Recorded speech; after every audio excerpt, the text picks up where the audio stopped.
Yo, yo, yo, welcome to another edition of the Geeky Bros podcast. I'm your boy Tactics. Yo, it is just Darcy here. And this is Big Geek Kumar, who's reclaimed his microphone. Thank you, Darcy. Yeah, so we don't no longer sound like he's on a call center, which is Yeah. fantastic. Oh my god. Oh my god. And the worst part was like I went through this like a whole song and dance of looking online, trying to figure out what the hell is wrong with this thing, figuring out that there's a wrong update. That didn't fix anything. Kept going, and finally I just was like, Darcy, help me. He was like, bro, there's a button at the top. You've muted yourself for like the last 6 months. I was just like,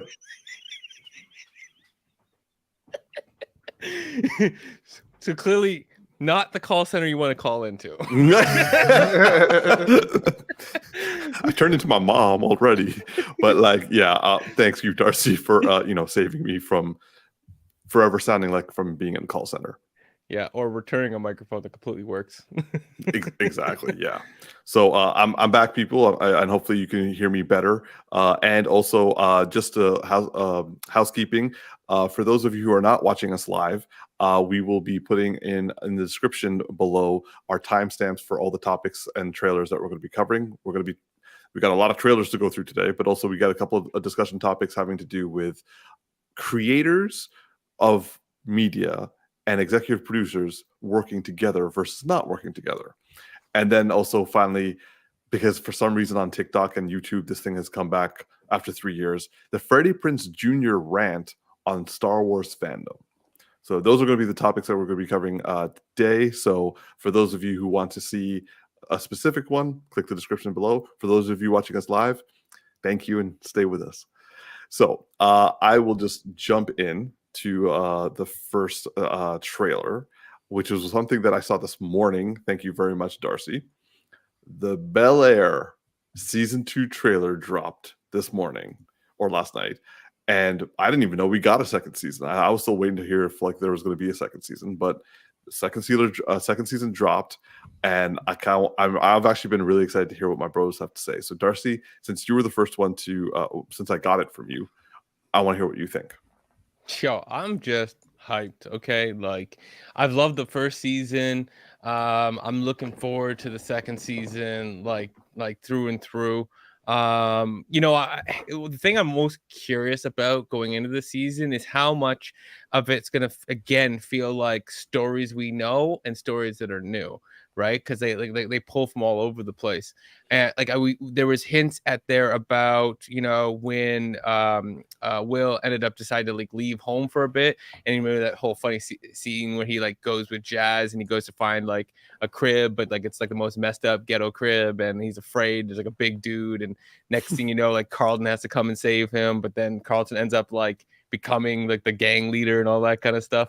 Like I wonder, like, well, obviously not gonna get that exact part, but like what parts are they gonna pull, right? And so I'm always excited to see how they reference things and how they will take like that 15 minutes of that one episode and turn that into the core arc for the character for an entire season. So yeah, I'm just hyped to see this, especially off the strength of the first season. I strong. I'm just excited. The only thing I would say that like I saw in here that I was like, I kind of was like, I don't really need to. I don't know how I feel about this. Is Uncle Phil like going back and the dynamics between him and his wife being like that kind of drama. I'm like, I just hope that drama doesn't. That. Yeah, we've seen it, and I don't want it to feel played out, and I don't want it to feel like the thing that we always see, in like shows and stuff like that. So I'm hoping that they surprise us, or it's the trailer's blowing it up to be more than it actually is, kind of a thing. I feel like we didn't see much of Hillary in the trailer, or either that I didn't focus. Yeah, okay. I'm like I'm pretty sure I'm right on that. I also like about this is that we're seeing also even more of LA. I spent a couple of trips to LA, and like they're showing off some of Venice Beach and stuff like that. And so I'm just excited to see like, they're filming a little bit more in the city and it feeling a little more tangible too. I always like that because that's something that like, the sitcom would never have had, right? Like it's not really meant to feel like a completely in the city, but making this more real and more actual dramatic will always feel that way more if we get away from just like the big beautiful houses, sets that aren't exactly always real versus like seeing real locations of LA. It'll just like connect it and make it feel like everything that's in this really could happen. So yeah, I'm just excited. I'm excited to see this season. Strength this first season was great. I just can't wait for more. Sounds good. T?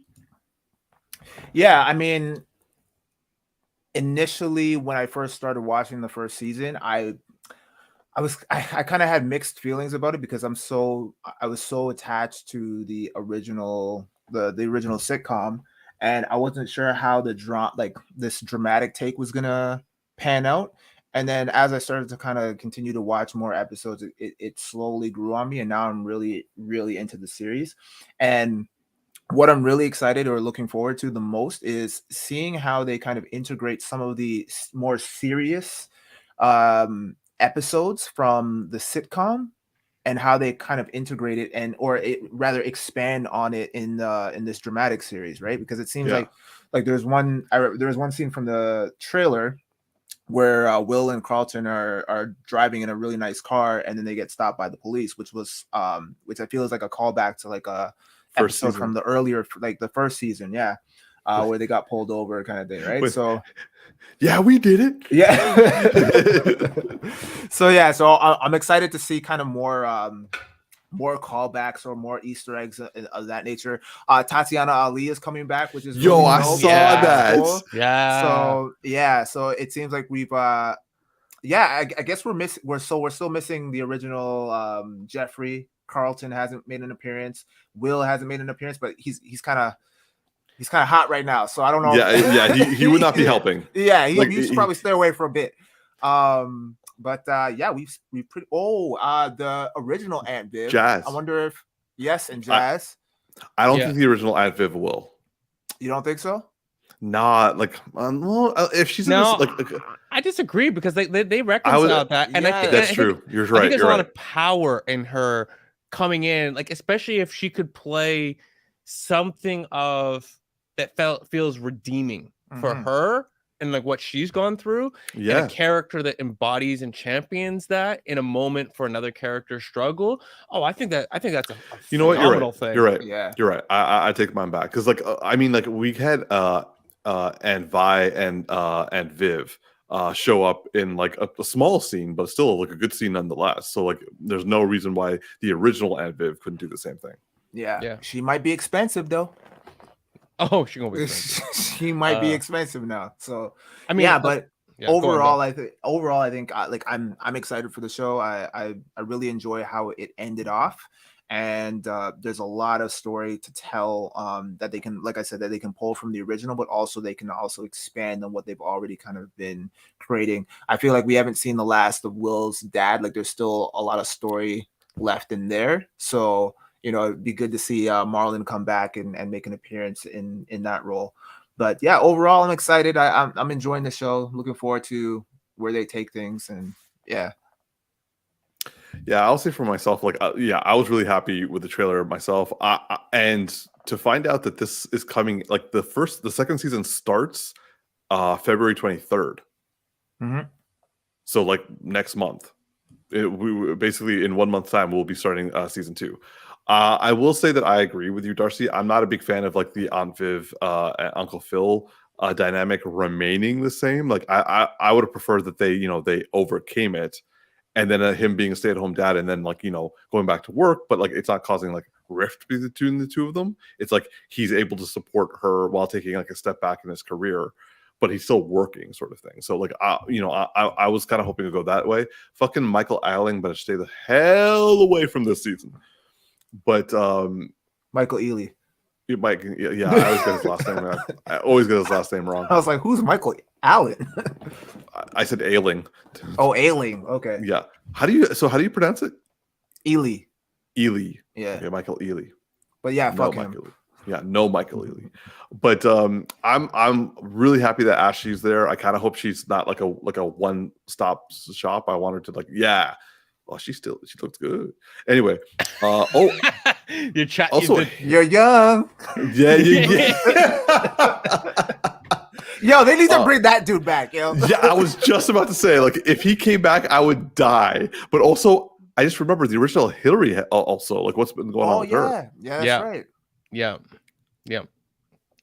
But yeah, like I'm looking forward to seeing where this season goes. I hope that he don't spend too much time of like Will not wanting to come back and coming back. Like the whole thing is like let him like acclimate into Bel-Air, let him be part of Bel-Air, let him go through all that. I don't want him to be like back and forth too much. Though, however, the fact that he like he kind of like bailed reminds me of, I think it was like season 3 finale. He was like, he goes back home to Philly and he's like, yo, I'm not coming back. And like the next, and like a season premiere, they like throw him back. Yeah. So that kind of reminded me of that. So like Darcy, like you were saying, like, callbacks, and also tactics. We'll talk about callbacks. So like, yeah, I like where the show's going. Maybot, will you guys? Yeah. Carlton's a gang leader. Sorry, I missed a whole bunch of. So Carlton's a gang leader. He's not a gang leader. He's just he's like the popular kid at school who's now having to like fall from grace. No. She's referencing when I talked about when they went to the ghetto and Carlton goes to the ghetto. Oh yeah, that was in season 1. He teaches like the gangsters or whatever, like the guys in the hood. He teaches them about like how to handle their money, and then he ends up just becoming like a thug in the episode, and it's just funny. It's just like because that was the one where Will said you couldn't make it out here, and so he like goes and makes it out there, and it's just and he's like, why you sweating me, Prince? Carlton, stop it, man. I died. Oh, the big guy in that scene, he died. I know. Yeah. It's like C-Note. And also like when he's like, wait, I don't have to listen to her. It's like, boy, do not test me. Yes, man. You know who I would love to see come back, not for like a big thing, just to like one of the prep school kids' fathers. I just want to see Cornflake. I just want to see him come back for just to be somebody's father for 2 seconds, but like be like Cornflake. Like this be like a kind of like cool but not cool father. You know what I mean? Like he says the right things, has the right intentions, but doesn't quite land it. Whatever happened to that dude, yo? Wow. He was only in the first season, and then like he was in the first 2 seasons. Like I know he came like because like he definitely was gone after they graduated, but like he was in the first 2 seasons. And then what was the other dude? Trey. Not Trey. Oh no. Oh my God. Trey was Don Cheadle. Trey just having beef with Kevin Hart out here. Tariq? Was it? No. Was it Tariq? It was the one, the game show one. It was yeah. Was it Tariq? No. That doesn't sound. Oh man, I'm forgetting stuff, man. This is bad news. To answer Maybot's question, will you guys watch the '90s show? I'm not gonna lie, I'm not really that into it. I've kind of like lost my interest in like the '70s show, so like watching the '90s show isn't really for me. But what about you guys? I don't know if the original cast members are going to be on it for a long time. I think they're just kind of one-off. So I'm curious just to kind of see them come back, but not so much. I don't think I'll get fully invested in the show as a whole if it's not about the original cast. I'll wait until like someone's like, dude, seriously, you really got to watch it. It's really good. But like right now, like I've got far too many other things to watch. Yeah. Hard pass on this side over here for me. I just have no desire. I watched the original show. I enjoyed some of it. I never really got into it that much. Okay. All right. Well, yeah, we're all excited for February 23rd. February 23rd for Bel-Air to come back, season 2. So moving on. Next trailer that came out recently was, I think it was Monday, the Mandalorian season 3 trailer. Now, as you can tell, I have progressively been getting more and more into Star Wars, a lot more than I would have thought, because I'm still like a Star Trek guy. So like, but like, you can like both. You can like both. Like Marvel and DC. You can like exactly Marvel and DC. Oh, I love that picture. It's a really great picture. But like for me, I would say, Maybot's saying, I want to, so referencing that 90s show, she's saying, I want to see how Eric responds to the new Star Wars episodes 1, 2, and 3 and how they write that is all. I mean, I could that would be an interesting YouTube video for me to watch. But again, like, still not something for me. But anyway, so for the Mandalorian season 3, the trailer dropped on Monday. I will say that I'm a fan of the Mandalorian, so I'm going to watch it anyway. Like, you can't really stop me. But I was pleased with the trailer. I will go into a little bit more detail after I hear from my bros. But T, as the resident reluctant Star Wars watcher, I am interested. What did you think of the trailer? Fuck, I was hoping you'd skip me and go to Darcy first because I did not watch the trailer. I was going to watch it quickly. Oh, okay. You do that. You're Darcy. Hey, man. What did you think of the trailer? Yeah, that never happened. Yeah, I liked it. I like that we're seeing the Mandalors, and what's happening there. I like how it's like, so the first couple of seasons had a lot to do with like, okay, what do we do to protect Baby Yoda, right? And I know, but I just Baby Yoda, bro. Like, why get me out here correcting me, bro? You know, Sorry. Baby Yoda is an official. I don't want nobody to like say something to you in the comment section. Not that Maybot would. I'm talking about nobody would correct me from Baby Yoda. Okay, you'd be surprised. Especially on TikTok and like Twitter, people be like starting fights over those comments. And I'm like, guys, seriously. Come on now. Baby Yoda was the name we all had before we knew what the real name was. Okay, we rock that. So yeah, anyways, it was all about protecting Grogu. Now it seems like the fun of like, okay, now we got to focus on the Mandalorian like larger problem, and Grogu's coming for the ride, right? And that seems like a lot of fun. And I love like the end of the trailer. Spoiler tactics, my bad. You haven't watched it yet. But just like the scene where like it's like somebody runs into a cave and gets their ass handed to them, like flip back out the cave, and then you're just like, hey, it's Grogu.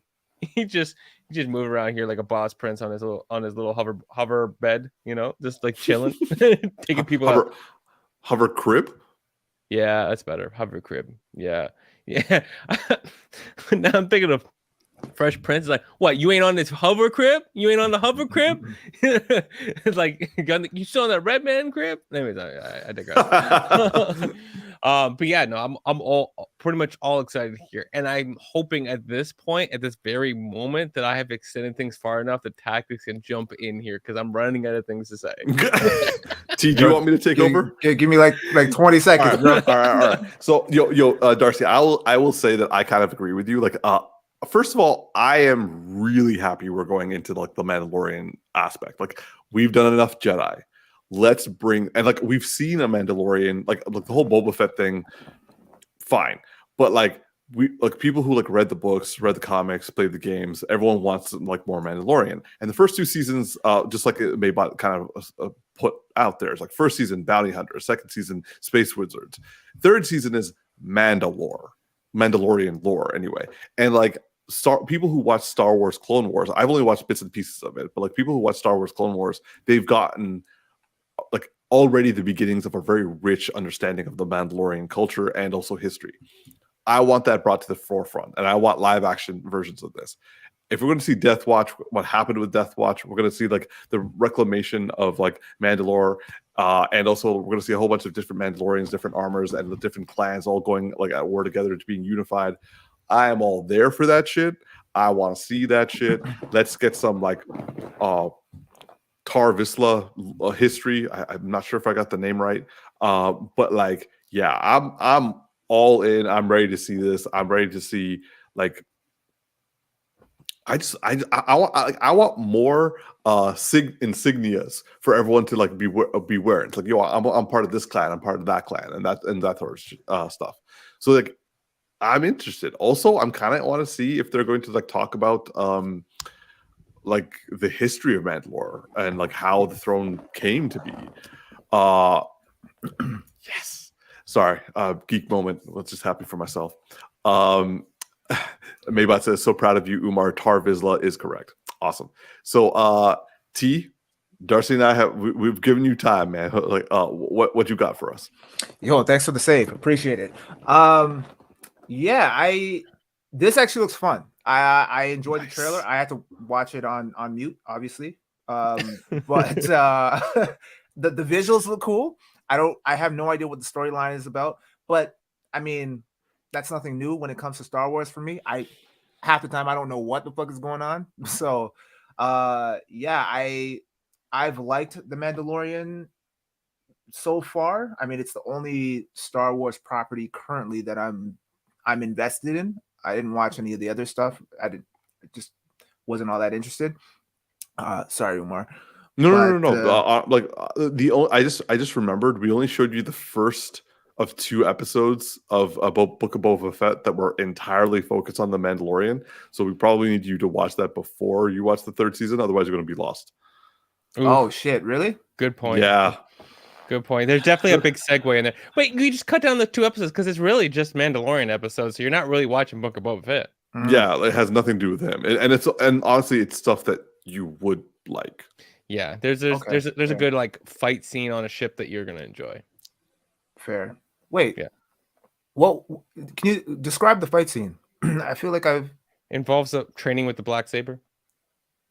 I feel like I saw that. He did see that part, but he didn't see what happened afterwards. We stopped. That was from Boba Fett. Yeah. Oh, okay. They literally took out 2 episodes out of his like 8 episodes, and we're like, yeah, we just gonna focus on the Mandalorian that you actually like, and not the one that you've been known for like 20 years. Okay, so yeah, so that. you did see like kind of like you saw the part where it's like you have to go back to Mandalore and like bathe in like the waters underneath the planet to be cleansed of your sin. And also he has the dark saber. Got you. And also as Maybot is saying, like he was having trouble with the weight of the lights of the dark saber. Got you. Yeah, but anyway, I don't really have much else to say regarding the trailer. It looks fun from what I can see. Honestly, and we're gonna talk about this later because it's in the agenda, but Freddie Prinze Jr. has actually got me a little bit more excited about this whole concept of the Force. And like I've heard you and like more so Darcy talk about like the whole concept of it. That's really intriguing, but obviously we'll get into that later. But yeah, he might be the one to convert me, man. He might be the one. There it is. You heard it here first. That's really offensive, but okay.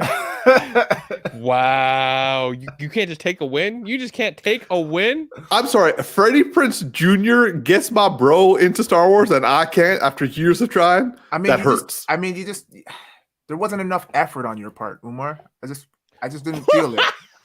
Moving on. No. It was the effort was exerted in the wrong way. That's all. I will take that. The first one hurt, T. It cuts deep. Yeah. Also, you know how to cut deep. Like, yeah, it's. I will admit. Text us here with the dark saber. That's all I'm saying. So Maybot's saying that Freddie Prinze Jr. is a goat. And for those of you who don't know, because I had to learn it, goat means greatest of all time. But no, it just means he climbs mountains. That's all. Man, I'm just saying this.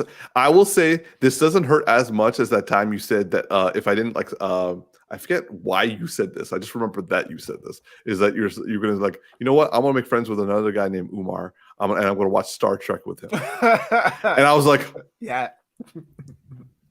I go right for the jugular, bro.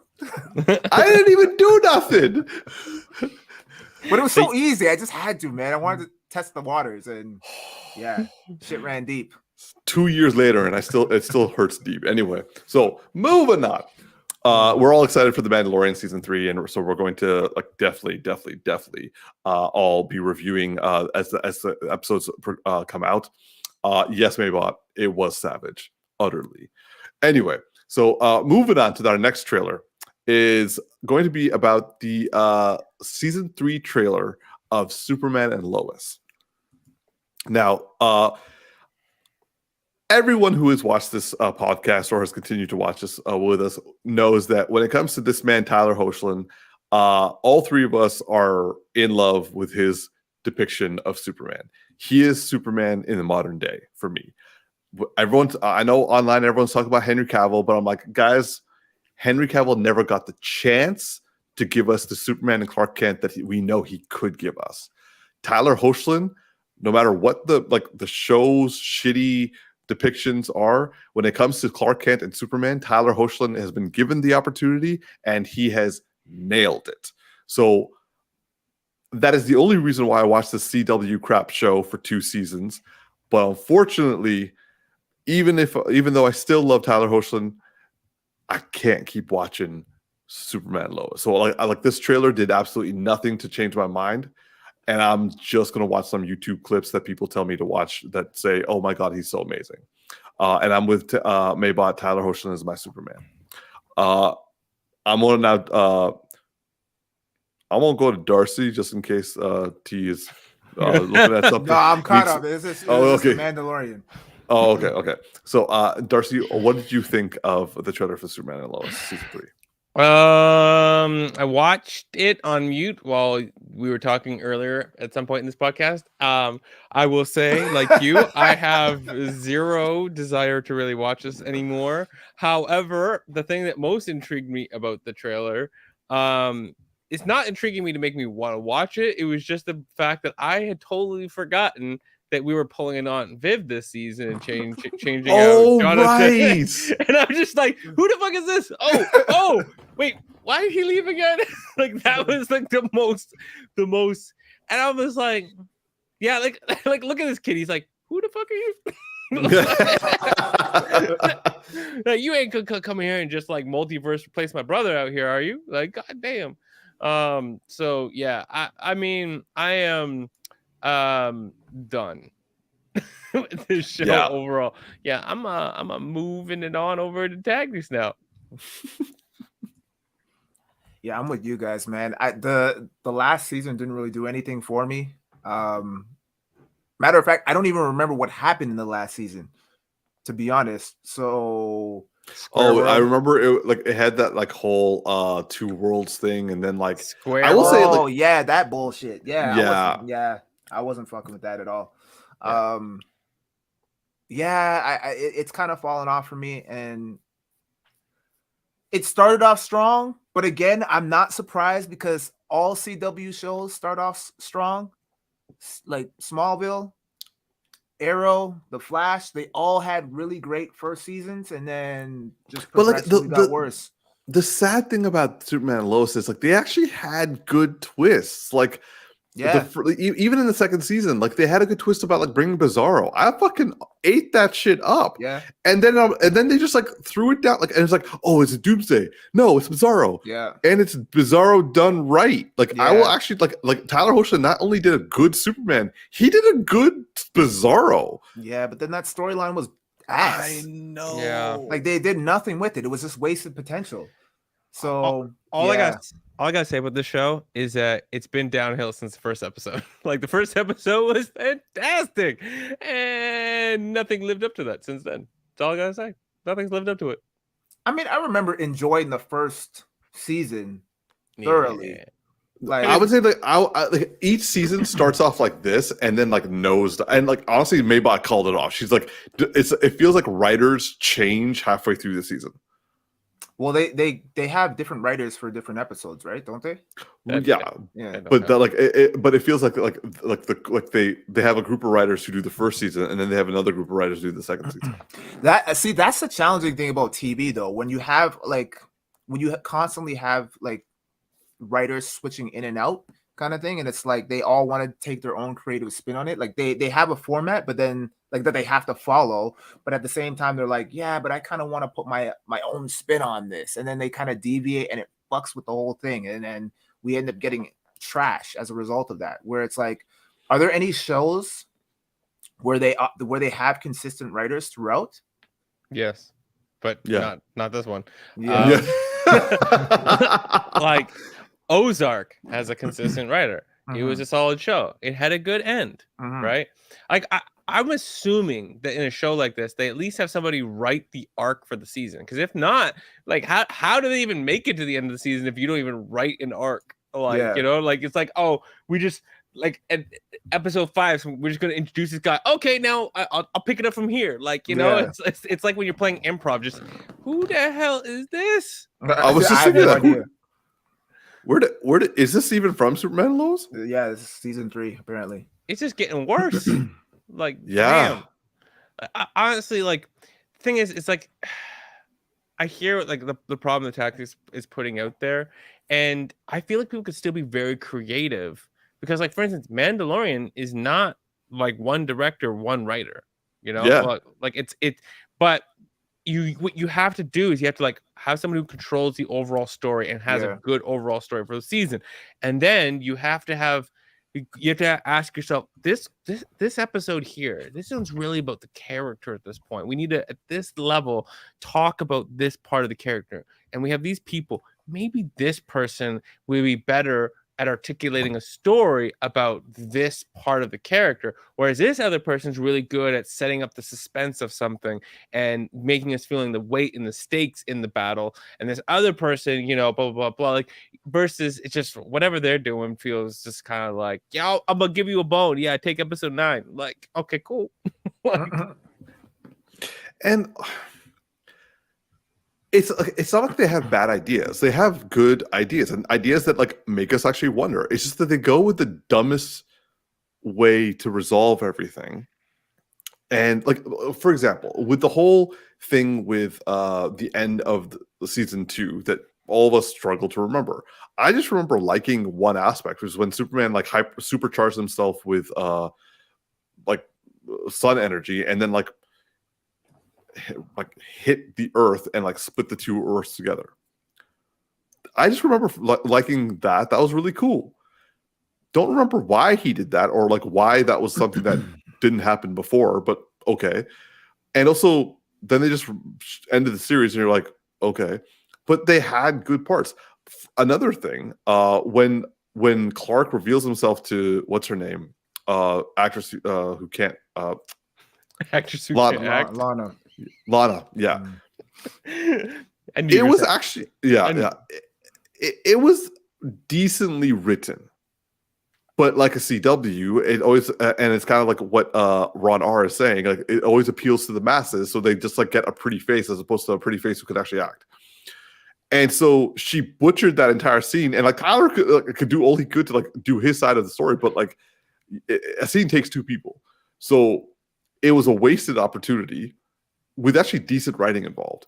And then on top of which, you have an entire season of like just annoying characters continuing on to fill space.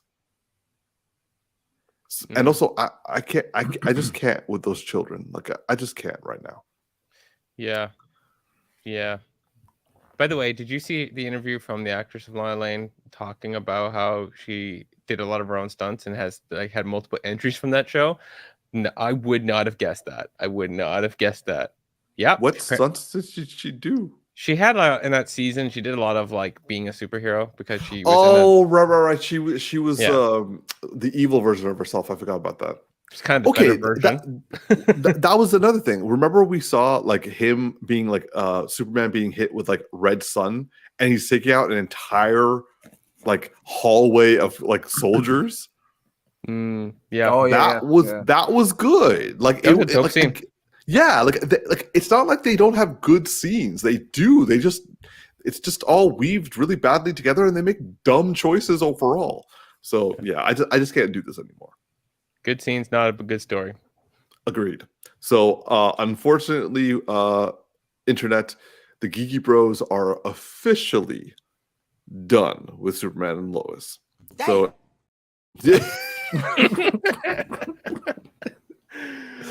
So so if you guys want us to review any episodes, y'all got to make some strong cases for us to do that. But unless anything else comes up, moving on. So the next trailer we're going to be reviewing is the final one in our series, which is going to be about yes, Maybot, cancel the Superman and Lois show and give Tyler a movie. Anyway, Scream 6. The Scream 6 trailer dropped, I think, yesterday. And for those of you who all know, I am not a horror movie person, yet I still, watch this trailer. And all I'll say is I ain't going to watch it. I'm not even interested to watch it. So that's enough for me. T, what do you think?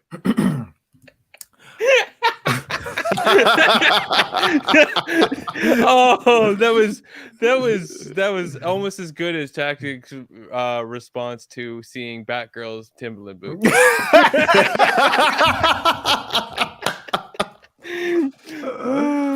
Oh man.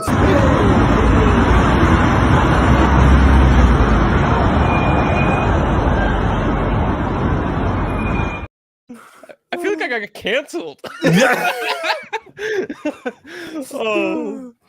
Oh man. Yeah, Scream 6. I enjoyed it. I think I'm turning into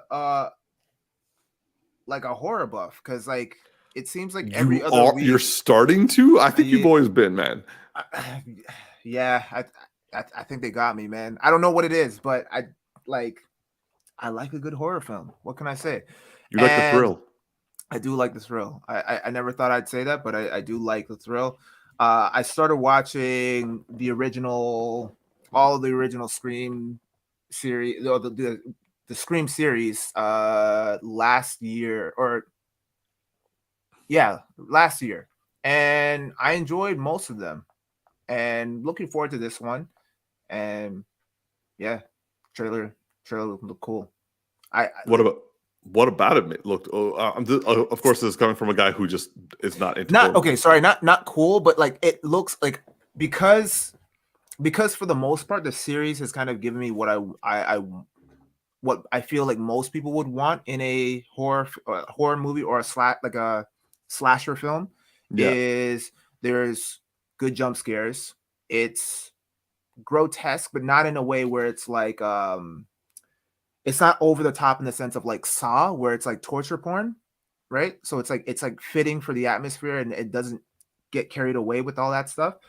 And then on top of that, I like the aspect of like the whodunit type of storyline, or the angle that they often have in a lot of these movies, where you're kind of like, it keeps you on the edge of your toes, and it keeps you guessing, like, okay, so who's under the mask this time, right? Because it's always someone different, but like someone that like they've already revealed, but you don't know who it is, so you're kind of trying to figure it out in terms of like all the like prospects. And so that's always been intriguing to me with these movies. And yeah, I enjoyed the last one. I had a good time, and I think this one's going to be really good. And it's good to see Jenna Ortega starting to get more roles and get her name out there after Wednesday. I mean, she's blowing up now, right? So she's going to be like I feel like she's going to be like the Neve Campbell of this era, or like the Jennifer Love Hewitt.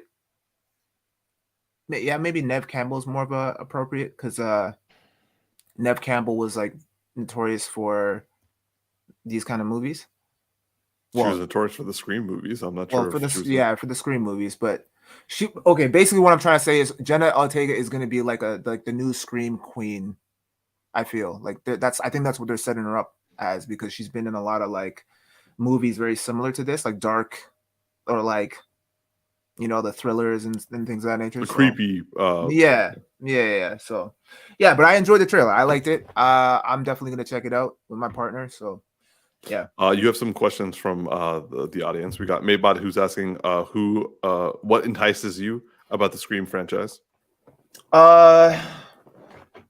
Well, again, like I like the mystery aspect behind it, where you're trying to figure out who the killer is throughout the entire series. Did I miss something?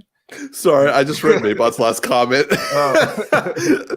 It's just the fact that she compared Jennifer Love Hewitt acting to a spoon cracked me up.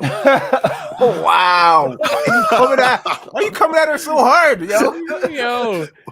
Well, she's not wrong. Like the only time I thought Jennifer Love Hewitt actually did good acting was in like. You're right. I don't know. Yeah, let's be all. Let me just double check here. Jennifer Love Hewitt. It's been a long time. Make sure who I think it is. Yeah. Hold up, Maybot. Maggie Q's got some acting chops. Let's not throw her down. Yo, I saw her in Paradise Island. That movie was trash. So I have like very little admiration for Maggie Q after that movie. I saw her in the Nikita TV show. She was pretty good in that one. No, I never watched that. I never watched it. Oh, Maggie Q. Yeah, no, I haven't seen much of her. Jennifer Love Hewitt. I remember back in the day, when she was really popular, there was like two main reasons why we all watched her, and none of them were her acting. Yeah. I'm just being honest. Like that's what she was popular because teenage boys were around. That's why she was popular. Okay. She was she was popular because we were teenage boys. That's what I'm saying. Okay. I am complicit in why she was popular during that period of time. Is what I am saying. Ron R is right. I did like her in Heartbreakers. Her and Sigourney Weaver actually had a pretty good balance. So I'll give her acting chops for that. Yeah. Okay. Yeah. Thank you guys. We get it. We're dudes. We get it. Hey, I said it. I just didn't say it. You know what I'm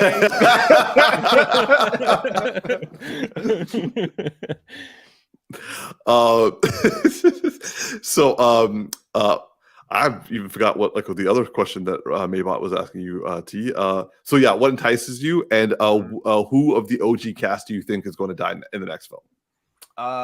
Well, Courtney Cox is out for sure. She's definitely getting axed. Although, I mean, they make it very blatantly obvious, so in the trailer, so maybe not. Maybe she gets away unscathed, but I feel like they're trying to like push for the new cast and weed out the older cast, because they killed off what's that dude's name that she was married to, Quartet or Arquette. The Arquette, yeah. They killed him off in the last one. Neve Campbell's still alive, but like got cut up pretty badly, so she barely made it out. So yeah, all the original, like all the OGs are pretty much gone except for her, Courtney Cox and Neve Campbell. So yeah. Well, Neve Campbell, didn't Neve Campbell get kicked out of the franchise? I don't know if she got kicked out or she just decided not to come back. I don't know what the story. I can't remember what the story was behind that, but I mean, she could possibly come back in a later entry, because I mean, I'm sure they're going to continue. They're going to stretch this out just like Fast and the Furious, right? So. Wow. All right. Good reference. By the way, Zach, I'm going to make a I can't think of the words, like a guess, but better than that.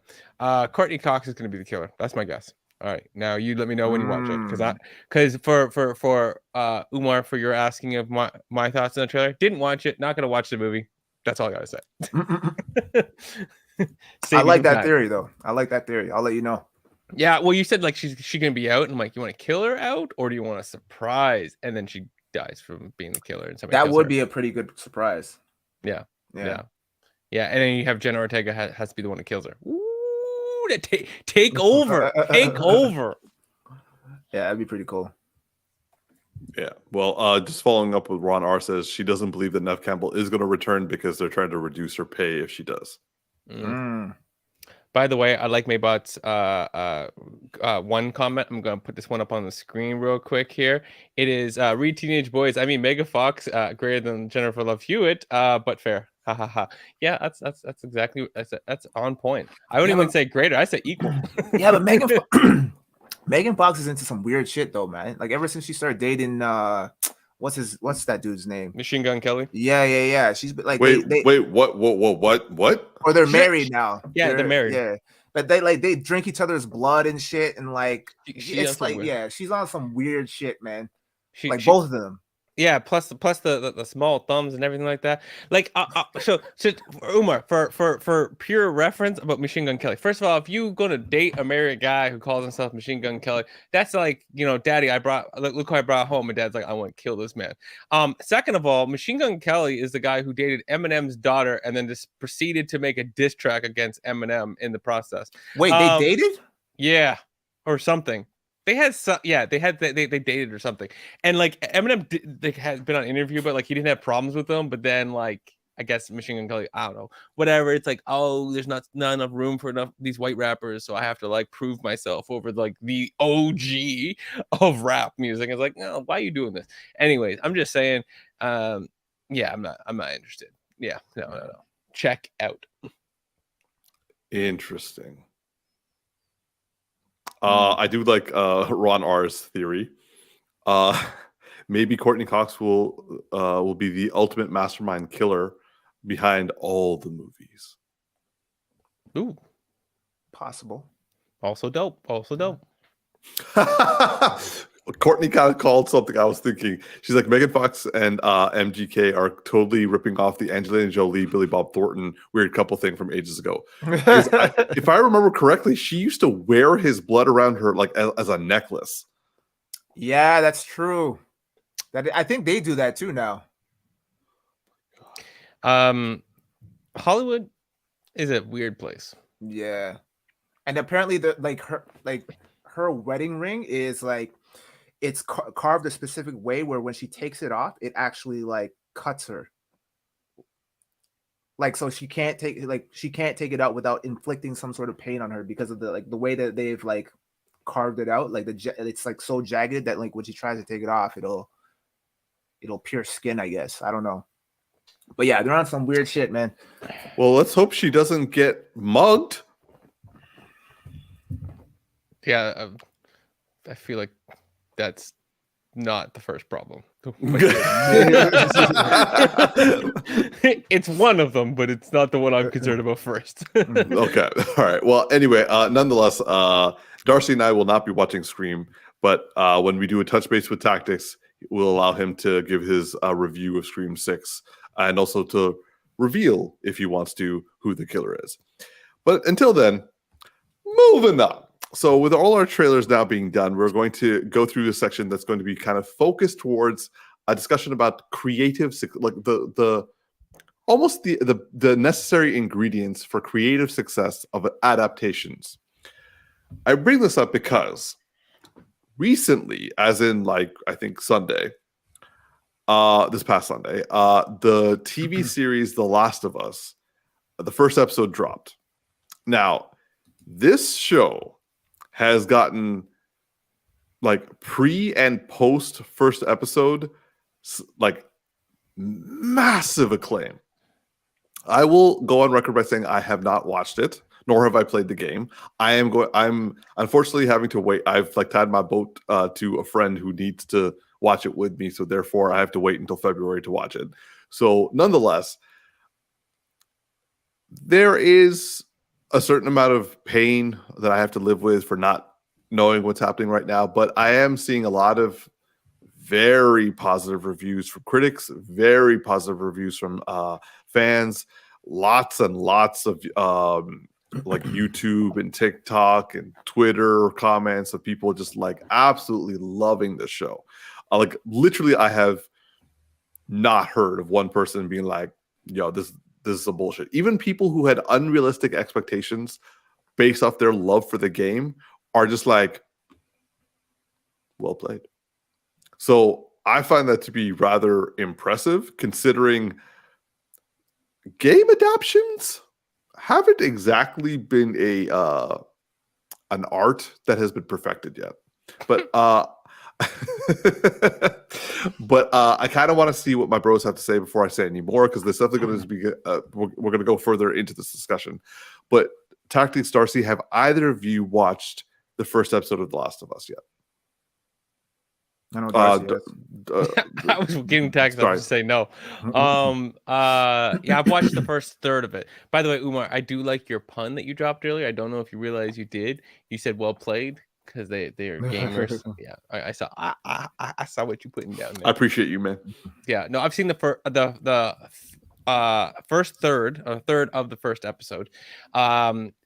fantastic. I was saying this before the podcast. The way that I would describe it, so like in the first third, what I got so far is like 2 time skips, and then I stopped at the 3rd time skip, and I'm like, all right, I'm gonna stop right there. But time skips usually are like can make people worried. Like, is it gonna be confusing? No, it's just like they're setting up a premise in like the 1950s of the problem, and then they go into like this first like 2006 time frame where you're seeing the setup of the main supporting character Joel, and to understand who he is. And the thing I love about it is when they did the 1950s 2006, they really filmed it to feel like it's part of that actual era. The 2006 feels like the same filming they did on The Wire, which was, I just love that. But it felt like if you were to film The Walking Dead in The Wire style, it's just like a really, really smart idea of how it looks. And then on top of that, what was really good is the way the tone works, the way the story works in that first like core period of time. It's like the movie A Quiet Place. It's not like Walking Dead where you focus on the zombie, right? Which we haven't really even seen one really yet in the first like third of the episode. Like you saw. No, actually, I'm wrong. You see. No, I'm really wrong. You've seen them. You see, I was like, there's so much focus on the people that I just forgot what they're running from. Right. And whereas like, in a Walking Dead or something like that, most of them, you focus a lot on the zombies and the fear of the zombie. But in this one, you're focusing so much on the people and what it's like to be in that situation. Like, think of A Quiet Place, how you have that fear and you're not understanding what's going on in A Quiet Place 2, where we get to see that like car chase scene where you're like really like, oh my God, what's happening to the world? But take that and also like layer in like your apocalyptic films where like the world's coming to an end and it's about these people trying to survive. It's got this like really good tone. I can't wait to watch the other hour that's left in this episode because it's an hour and 20 minutes. And I thought, oh, that's too long. And now I realize, no, we just spent the first third just understanding one person and it's necessary. So yeah, I'm gonna stop there. I'm gonna assume that one person that we're trying to understand is what Maybot has described as Hollywood's orphan daddy. Yeah, exactly. By the way, Pedro Pascal, like he should marry his agent. Oh, okay. I was like that went off the rail for a second for me. I was so confused. Yeah, like he should. We went from orphan daddy to marry, and I'm like, where are we going, Umar? Where's this going? No. I didn't mean the wrong way. I just mean like there's too much similarity in the phrasing of things. But anyways, yeah. So where are we going from here? Because I'm loving this show. T, I just want to know: have you played the games or have you watched the show at all? No, I actually haven't played the games. I hear a lot of great things about it. I still have a PS3. That's as high as I've gone so far. So I haven't had the opportunity to play a lot of any of the great games that have come out in the last several years. So yeah, but I am looking forward to watching this. It got a 9.4 on IMDb, which is insane. So I'm excited to see this. And did you hear about Rotten Tomatoes? No. Yeah. Okay, so Darcy, are you gonna pull it up? Oh, well, I mean, I don't know if be able to show it, but I'm gonna pull it up. I'm gonna read you these numbers here, and give me one old second here. So Darcy, so Tactics, you said on IMDb it gave it a 9.8? 9.4. 9.4. Okay, so I mean, I still don't really respect IMDb's rating system. Nonetheless, that is, I think, the highest I've ever heard IMDb give something. So that's actually rather impressive. But Darcy? For The Last of Us on Rotten Tomatoes, which we know can be difficult at times, the average tomato meter, so the critics, actually, no, let me reverse this. The average audience score currently sits at 96%. So 4% pulling back for probably some very hardcore gamers or people who just don't need another zombie film. And for the average tomato meter, Tactics, the average tomato meter, the accumulation of is it good or is it bad amongst critics is 99% right now. Holy. So they're both in the And this is the higher. first episode. Yeah. That's impressive. So Umar, in the same week as this show is probably, it feels like it's broken a record, unless there is a show out there that have 100%. I can't think of one. Another show of similar mystery, it has also broken a record. I have to throw this out here because I'm looking at this. Velma has the lowest score that there's ever been since Dragon Ball Evolution. It broke the record at like 1.3%. Oh my god. I couldn't help but slide that in. Yeah. I'm gonna see what it is right now. Velma, Rotten Tomatoes. Oh, this is gonna be good. Okay, so oh my gosh, on IMDb it's a 1.3. That's what it was. Yeah, 1.3. Okay, I've never seen something that low, man. that's pretty bad. Oh my gosh. Yeah. Okay, so this does kind of go into my point that I wanted to talk about, because we have discussed this to some degree when discussing The Witcher, where we were talking about like the fact that Henry Cavill is leaving because we found out that the people behind the show are like openly making fun of it, or not interested, don't respect the source material. But The Last of Us, from what I've been reading, is the creator of the game. I had his name here a second ago. Neil Druckmann is actually one of the writers on the show for The Last of Us. And I remember that when this was coming out, people who are in love with the games, like honestly, the games I've rarely seen games held to such a high standard as that. And so having the two of them, because like the other co-creator is the guy who did Chernobyl, which his name is Craig Mazin.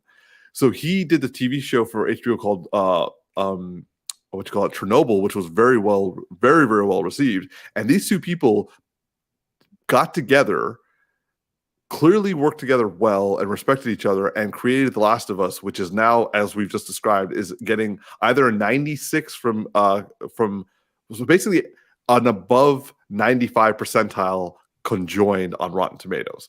And this is just the first episode. That's super impressive. Yeah. So, and also, I think this is an example of a show that has basically one writer, or like one or two writers. So, like the directors and the writers are both. So that means it's very possible that every episode will be of equal value. And I'm seeing in the comment section, Maybot saying that on Reddit, someone apparently has watched like the first 3 episodes somehow, and they're saying that episode 3 will be the best of this franchise. Now, that's far. Yeah. So like, it does leave me to kind of wonder something, because we've been recently seeing, especially, and we reviewed it in our own podcast, shows like Invincible and shows like The Sandman. These are 2 shows that have the creators working in tandem with their with the executive producers who are running the show. So like the content creators and the executive producers of a TV series working together and respecting the source material while also trying to update it. And do you guys remember how much we loved Invincible?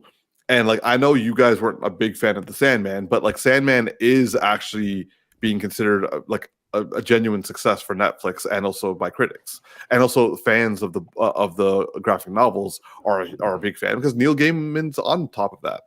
And another, I guess you could say, another show that has like it's not as well received as much, nor does it have as much inclusion as from the creator, is House of the Dragon. House of the Dragon has a great deal of support from George R.R. Martin, but like they're still kind of like adapting it their own way. But nonetheless, it just kind of shows that the more you respect the source material and respect those who like, and actually involve the creators and take their vision into account, it's a success story, in my opinion. So like, that's just me like kind of putting my stuff out there. I kind of want to know what you guys have to think. But like, I really want to watch The Last of Us. I'm not really wanting to play a game because I'm not really a gamer. I'm not gonna lie, it's kind of like a weird thing about me. It's the one area of like geekdom that I'm just not really into. But like this show, The Last of Us, really makes me want to like go on YouTube and watch like the runtime just to do compare and contrast. But I wanted to hear what you guys thought in general. So like Darcy, let's start with you, man. So I like the properties that you have up. I'm not the biggest fan of Sandman as a whole, but I actually like to compare this more to The Witcher, because it's like the most recent that I can think of TV show adaptation from a video game. And you have a big contrast going on here, right? Like in The Witcher, what do we love about The Witcher? Henry Cavill, right? Yeah. Where is all the best parts of the source material come from? Henry Cavill. What is all the problems that we face with this show? Not Henry Cavill. Like other actors have done a decent job, but the thing is like fundamentally at the end of the day, when you start with, oh, here's some great source material, I worry there's too much of this problem of, oh yeah, this would make money. Put a team together, make it happen. Versus it being like, here's something that would tell an amazing story. Let's get a group of people, or like there's the original person and who wrote it, and like somebody together to figure out how to adapt this thing and create this amazing story from it that will work well for a larger audience. Versus Witcher, where you have clearly people who just want to do their own thing and don't care about the source material. They're feel like they're just hired to do a job, right? And it's like, oh, but I don't want to do that job. I want to do this job. Well, this is the job we're giving you. So do this, and maybe we'll give you another job later. And so That's you what end the up with fans want. Like if you're playing to the crowd, yeah. But what I mean is like the people on The Witcher who are like, they don't want to respect the source material. It feels like they're like, oh, I don't want to do this job. I don't want to make what The Witcher is. I want to make my own thing. And that feels more like somebody making a decision of like, oh, this thing will make me money, bring people together and make something happen, compared to what we're getting with this, where clearly it's like, okay, well, there's two people. We're gonna pair somebody who knows how to do an amazing show. Chernobyl makes a lot of sense. The guy just wrote a show over here that is tonally going to have a lot of very dark, ominous things, right? And then a person who's written an amazing story, and that's the whole reason you go after that story in the first place, because it's amazing. If it was a bad story, the game wouldn't be big and we wouldn't be caring about it. So yeah, bring somebody and say, hey, you wrote an amazing story, in an immersive experience. We have to figure out how to adapt the immersive experience where people can't immerse themselves into it, where they have to consume it, right? We have to figure out how to do those elements. What are we focusing on? What are we taking out? So yeah, respecting the source material is vital. And this shows so far feels amazing for me for what I've seen. And I'm just sad that like The Witcher is not getting that same kind of love. And there are many other stories that I think we could have amazing shows out of. I'm a more believer right now, especially, that we shouldn't be worrying about making movies out of these games. Worry about making shows out of games.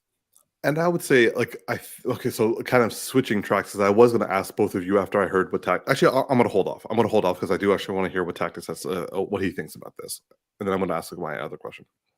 Sorry, what's the question again? So, in terms, do you think that the secret to success for adaptations in general, not just for games, but adaptations in general, is not just to respect the source material, but if at all possible, have the original content creators working with the show? Yes, I think that's a smart move, just because of how attached the original creators are to the original property, right? When you when you get somebody else that's involved, and maybe like whether they're a fan or they're just coming in, but they're not they're kind of far removed from the property, to the point where they try to take their own spin on the material, to the point where it becomes their own vision or their own interpretation, rather than the interpretation of how it was meant to be portrayed in terms of the original content, right? So I think that by getting the original creators on board and providing like like a basic template for directors to follow is the way that you achieve success when it comes to adaptations, because otherwise, like, people are just coming in and they're putting their own spin on it and not really knowing, like, they're not really knowing how to capture the true essence of the material. So it's good to see, it's good to hear that the creator is on board for this, and it just goes to show, based off of the ratings, how successful it is, right? And I don't know if that was the case with Sonic, but Sonic was a really good adaptation of the material of the game. The essence of Sonic was captured. The essence was still there, and the key thing was that they actually cared about what they cared about the fan opinion, right? Because we all remember what the original design of Sonic looked like, right? And then they went back and they revamped that, thankfully. So it just goes to show. Creepy as all hell. But it just goes to show that they actually, that, like, when you see something like that, then you know that they actually care about putting out like good material and appeasing the fans, as opposed to like another creator who like doesn't give a fuck. He just wants to make the property in his own vision, and he totally disregards what the main essence of that property is supposed to be. So yeah, I would say that also because like okay, so my secondary question, but I do look I'm going to go back to something you said earlier, tactics. But like my secondary question is, because The Last of Us is, I've seen people on TikTok literally taking scenes from the game and scenes from the first episode and showing that they're literally identical. And even Maybot, I think it was Maybot or it was Courtney, someone had said it in the comment section that it is like at times just frame for frame. Now, we are aware that a frame for frame adaptations don't necessarily mean that it's going to be a good content. But The Last of Us and also Invincible, because like we saw panels and then we saw like the actual like, you know, what the show did. And also with Sandman, we saw panels and then we saw what the show did. Like these are like direct adaptations. But with The Last of Us, it's different because it's a game. And there has been a long history of games adaptations that just do not work at all whatsoever. And I think up until this point, Sonic was the best case scenario. So would you guys think that it's possible to continue making game adaptations identical to the way that they've done The Last of Us? So as you were saying that, I think back to the Dark Knight. Is it the Dark Knight Returns, where like they made that into an adaptation, like an animated. The two animated movie adaptation. Yeah, and it was like panel for panel, like spot on. And I just remember watching that and getting such enjoyment out of it because I literally had my comic book or my graphic novel in my hand as I was watching. I'm like, yo, they did not miss a beat on this, and it was just crazy to see. It was just good to see, even though you've read the material and you kind of already know what's happening. It didn't ruin it for me because I read it a long time ago, and then just to kind of revisit this storyline in a different format was really refreshing for me. I think one of the issues sometimes is that, like, you know, it kind of eliminates the suspense, because if it's beat for beat, then you don't really, like, you already know kind of what to expect because you've played the game, so you, like, it's almost like you've spoiled the ending for yourself, right? So I think in certain aspects maybe they can take some liberties, but I think it is a good idea if it is like beat for beat, and if they kind of follow that template, which is already laid out for you, whether it's in comic book format or in video game format. You know, that's what most fans want to see, especially when it's like if it's like a comic book adaptation, where they want to see like these images come to life and these stories like fleshed out. Like, you don't have to add like unnecessary bullshit like they did with The Killing Joke, where they added that whole Batgirl sideline. That whole thing was just like, why did we need this? Yeah. So I don't mean take liberties like that, where you just completely deviate from the storyline and add some bullshit, but like, you can add some little twists and turns that like throw people off a little bit so it's not unexpected, but still builds that intrigue and still keeps the main essence, like we were talking about, like true to the original source material, I think. And if you do that and you follow that format, then I think you could have a really good thing. And if I think The Last of Us hopefully sets a standard for other adaptations like in the future. Like, I mean, game adaptation specifically, yeah, or just sorry, game. Well, yeah, in general, both. Right? But like certain games are hard to adapt. Like, I don't know how you crack the code for Mortal Kombat, to be honest. Like, I just don't, like, just the way that the game is set up. I don't know how you make, maybe as a series it would be better. But I think series are best. Yeah, I don't think you can make a lot of games into movies. I think that's the no. problem. Yeah, so I don't know. But the whole tournament aspect, unless you like for Mortal Kombat specifically, like unless you made it into a TV series, I don't see how you make that a captivating story for 2 hours in a movie format. It just doesn't work because you're leaving so much off the table, pretty much. Yeah. Right? Because there's so many stories to tell and so little time to tell it in. So yeah, I don't know. Darcy? Get my brain going for a second when it comes to Mortal Kombat. So one, I'm gonna say this. I'm actually gonna come back to Mortal Kombat quickly. So it depends on the content. So for instance, you look at Last of Us, they're adapting it exactly as is, at least so far. And the thing about that makes it amazing is that it's one, the game by itself was set up to tell the exact same story, right? Like they don't need to completely fundamentally change big elements of the story because it was very much built in the game like a movie. So it completely translates. And on the idea of, do you want to go beat for beat, or is that a bad idea? In the concept of Last for Us, one of the reasons to bring it to HBO and make a show out of it is because you're bringing it to a wider audience. So for the people who played the game, they're going to relive it in a slightly different medium. And even if they know what's happening, there's some scenes I know that are coming because I've heard about them. It's still going to be hard for people to watch them, right? Mm-hmm. They're still going to be emotionally impactful, but it's going to such a wider audience. It's better to adapt it as is because the gamers can be like, yo, you see what I'm talking about? You see what I'm talking about, right? Like, because they're going to feel that they're going to be able to commiserate with people or feel things with people based off of what they experience for people who never play the game. So that medium, you should adapt it as is, right? There might be some where you don't. You need to change things up because maybe the premise of the game. There's some things that just don't adapt well. Like we had a movie of Need for Speed. I don't remember anything about it. I didn't watch it, right? Because fundamentally, where is the story, right? You know, Sonic the Hedgehog, you can adapt the essence of it. You can't really adapt. I don't remember the story from the game. So, like, you exactly my point, right? So you struggle.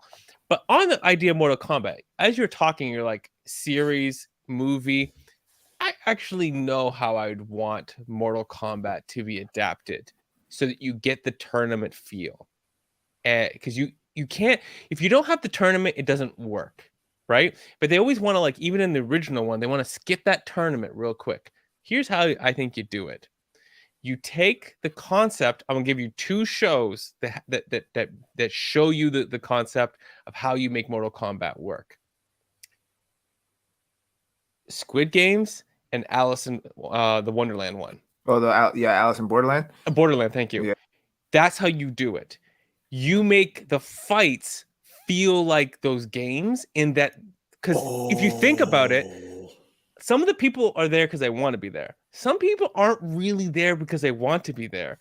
So you put them in a situation where they are fighting for their life because they are. Yeah.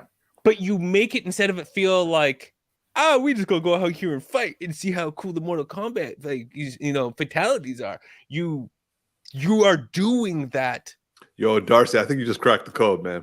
That's how you do. You make it feel like that. Mm-hmm. And if you want to do it over a movie, you still just make it feel like that. You just have to spread out. Instead of making the tournament happen in one movie, you make the first movie end midway through the tournament. So you're like, oh shit, we gotta come back and see that second film. I'm not gonna lie. I thought you were gonna like bring up like Ron R was saying, like talk about Mortal Kombat Legacy, like that YouTube series where it's like all members of the like they really grounded everything. So like everyone is just like serial killers and like, you know, Yeah, no. like deformed people. But like, no, yours is actually that's good. Because it's that right there is the fear of what's going to happen. I was literally watching Alice in Borderlands like earlier today, and so I'm at the prison episode, and I'm like, wait, yo, season 2? Oh yeah, season 2, yeah. So like there's like this prison episode, and it's like fantastic start, and I'm like, imagine if it was just like you every fight is like, because we have all the stages, we want to see all the different battlegrounds. It's like it's like Alice in Borderlands. You force this person and they're gonna go fight somebody. They don't even know who they're gonna fight sometimes, and they just show. I mean, like, you were fighting here, right? And you put them there, but you have to like give it that. You have to like set up enough that, okay, we believe the world, we believe this, and then it's like that's what they did in the first movie. They just camped it out, so it didn't have that same feel. You take that, you put that tone, boom, boom. Somebody call me, okay? You know. No kidding. Copyright that, bro. But yeah, okay. Well, that kind of, I think that's a great place to end and to start our next conversation, because like, yeah, 100%, Darcy, 100%. Like, well done. So moving on to our final topic is something that, like, as Tactics said, we were going to come back to. So this happened about 3 years ago, but apparently right now it's like making a refreshed wave around the internet again. So 3 years ago, Freddie Prinze Jr. was on a podcast, kind of similar to what we're doing right now. And for those of you who don't know, Freddie Prinze Jr., who's like married to Sarah Michelle Gellar, who's like, you know, famous for, you know, being a teen heartthrob back in the day, and also played, did the voice acting for, I'm forgetting his name right now, Kanan something. Kanan? He's a Jedi from Star Wars Rebels, the animated series. I can't remember his name right now. I think it started with a Kanan or something. Anyway, so he went on, like, on the left is him actually going on the rant, a big, very aggressive rant against the very aggressive right-wing crazy Star Wars fandom that was either criticizing the games, criticizing the movies, criticizing definitions of Jedi and all that sort of stuff. So he basically was saying, y'all stop trying to redefine everything. This is how, like, if you guys really want to know, this is what George Lucas has intended for what the Force means and why people are so powerful. And it's inherently about the balance. It's not about you know, how many. It's not just about midichlorians. It's not just about like this, and that. And also his other main thesis was Star Wars is made for kids. Let's stop acting like this is like adult, intently written stuff. No, this is all stuff that was made for kids. We watch, like, the three of us, we started watching. Well, I don't know about Tactics, but like I definitely started watching Star Wars as a kid. I then started watching the next series, you know, as a teenager, and then I started like the sequel series as an adult, and I was like, this is some bullshit. And I have been consistently frustrated with Star Wars because it's not giving me adult nuanced aspect. That was never its goal. It was always made for kids. It was always meant to be simple and like to the point. And people are trying to overcomplicate stuff or rewrite things or debunk Rey as like a powerful Jedi, because it's like, what's the point of that? So Freddie Prinze Jr. kind of had his fill and decided to just call out all the toxic fandom for being toxic fandom. And I loved it. It was a lot of fun to watch. I always knew that I liked, like, I felt that if like Freddie Prinze Jr. sat down next to me and him and I started talking about comics and like movies, we would get along. But like after watching him go like, you know, apeshit crazy on the fandom, I'm like, we good. Like, I respect you, but I like, especially UT, because like you're the one who sent it to us. So like, I gots to know, bro. What did you think? Yeah, so I saw this on TikTok, and you know, I agree with you, Umar. I think that Freddie Prinze Jr. is like, he seems like a cool guy. Like I've kind of like listened to like briefly like some of the podcasts that he's been on, and he seems like a very down to earth and chill guy.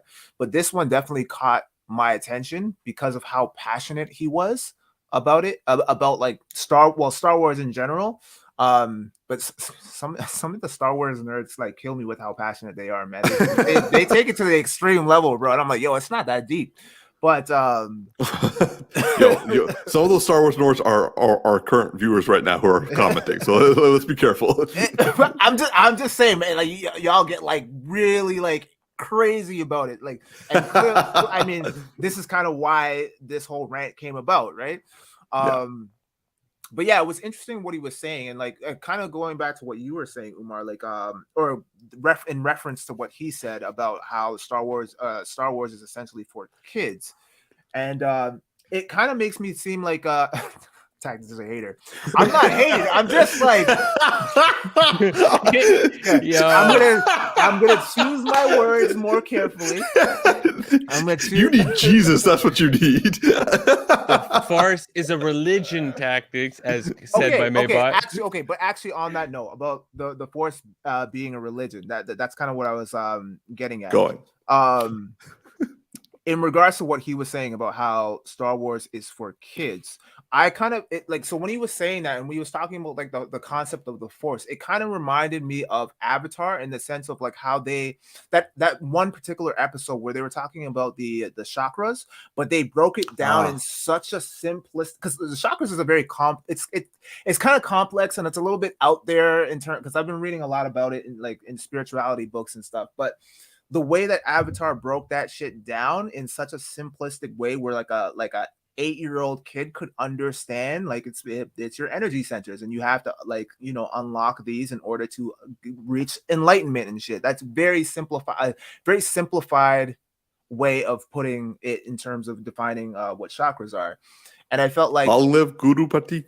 Yeah, and I felt like with Star Wars and the whole thing with the Force, and I remember like Darcy was kind of like trying to put me on game in terms of like the whole concept of the Force, and it kind of got me thinking about like in Eastern culture and how they refer to like chi energy, cultivating your chi energy, or like when like in spiritual texts they use God and the universe interchangeably, right? So they're like, be one with the universe or your spiritual essence or whatever like that. So that's kind of how I always kind of perceived the Force to be. I mean, obviously I'm not that deep into it, so maybe you guys can like shed a little bit more light on that regard.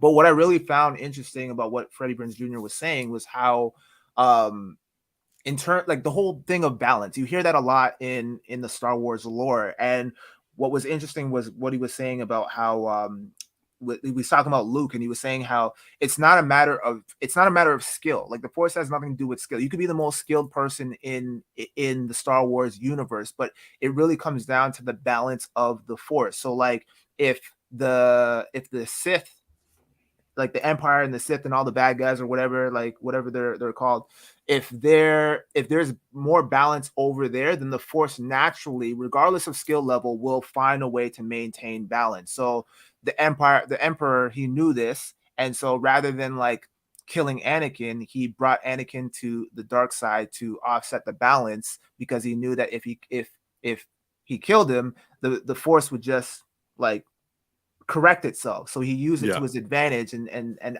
I found that like got me in. It drew me in because like I'm familiar up until the point of like, you know, I wasn't really into the first three, like episode 1 through 3, and then I watched like, what was it, 7, 8, and 9.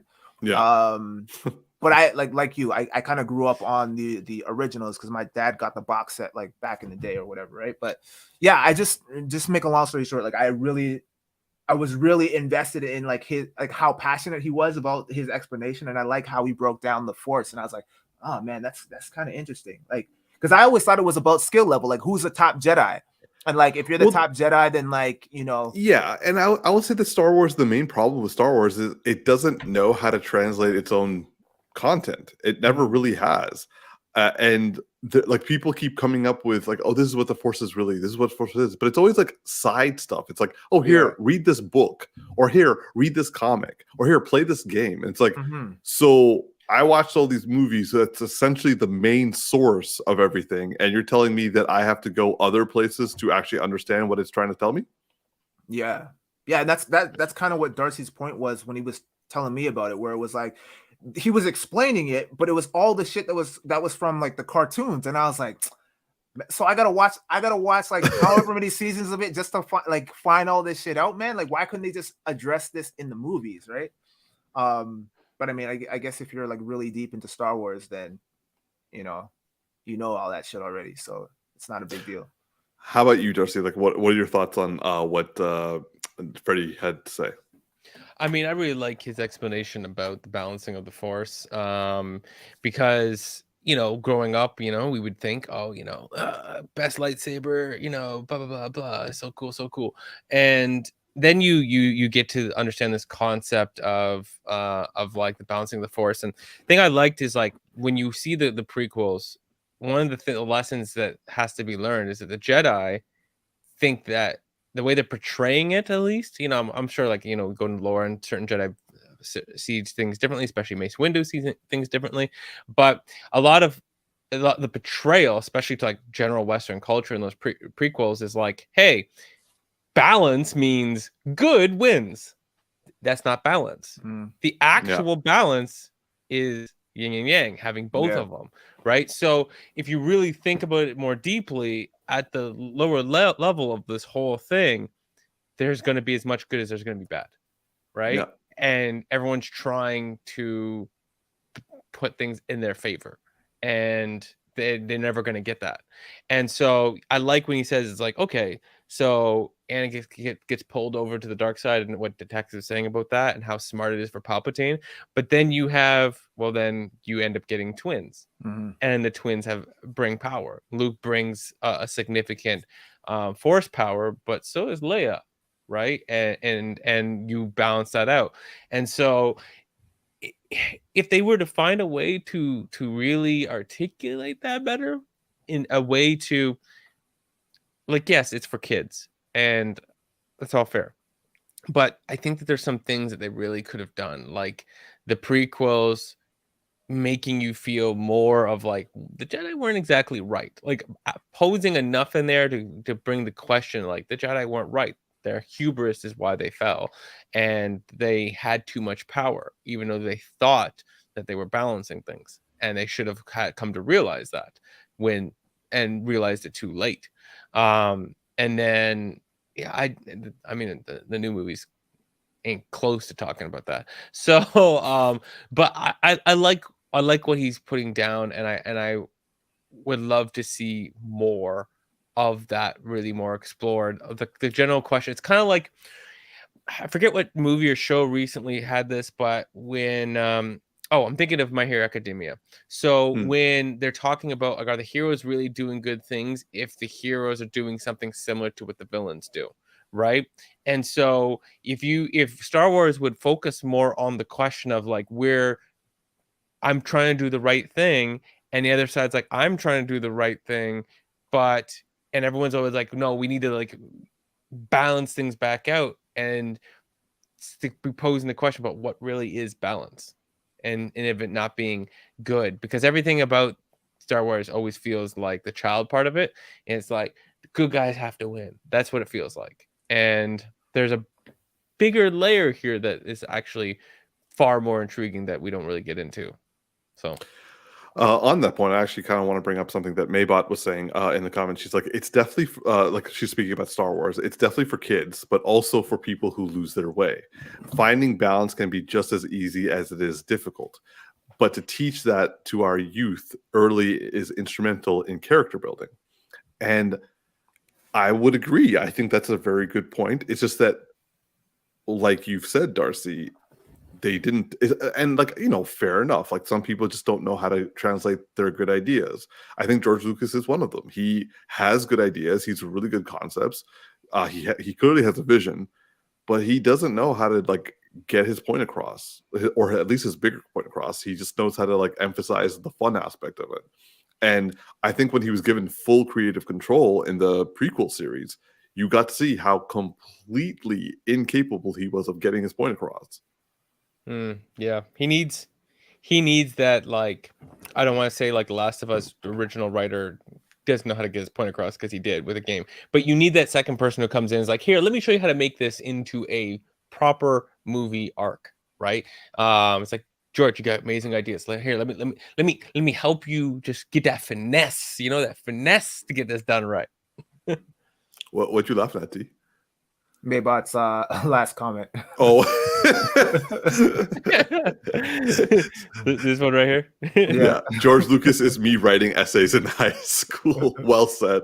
That's why it's written for kids. Yeah. Yeah, but I like what you said about the reference that you made, Darcy, about the whole yin and yang, and I think that aspect wasn't fleshed out enough, and it reminds me of the kind of like what Agent Smith was talking about in the Matrix when he was telling Morpheus about that, that point in time where the humans at one point, they were in this utopian world where like it was all peace and harmony, and over time they couldn't handle it, and they drove themselves crazy to the point where they started turning on each other, and evil kind of arose out of that harmony, right? And so it's they kind of killed themselves. They pretty much killed themselves, right? So it's like, I feel like neither side. Okay, well, the dark side understood that, but it seemed like the Jedis were very naive in the sense of like it seemed like their whole mission was trying to get rid of the dark side, or like, yeah, pretty much just get rid of they cut out everything about the dark side from their own lives, and were trying to like maintain that in the rest of the world. It's right. Not realizing that the two sides have to coexist in order for there to be balance. And I don't think the Jedi really maybe they understood it, but they were just, like I said, they were naive in the sense of what balance actually was, and the whole essence of the yin and yang, and how that was a pivotal part of their survival, and they were misguided, I think. Well, like I kind of wish that you would check out the new animated Star Wars movie Star Wars series called Tales of the Jedi, because like I think another thing that it really did a good job was it showed that the Jedi inadvertently became corrupt because they politicized themselves to kind of increase their influence. So like you were saying, like trying to like weed out the darkness, they decided to politicize themselves and ally themselves with the Senate. And when the Republic grew to be like galaxy wide, technically speaking, the Jedi's influence became galaxy wide. So does that offset the balance when they become corrupt?